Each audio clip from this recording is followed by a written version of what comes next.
در زیارت عاشورا شما عرض میکنید به امام حسین علیه السلام: یا ابا عبدالله انی سلم لمن سالمکم و حرب لمن حاربکم الی یوم القیامه.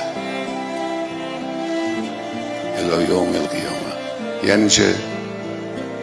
یعنی این کارزار تمام نشده نیست. کارزار میان جبهه حسینی و جبهه یزیدی، این کارزار ادامه داره. این جبهه حسینی است در مقابله با ظلم فعالیت میکنه و جهاد میکنه. ما ملت شهادتی، ما ملت امام حسینی.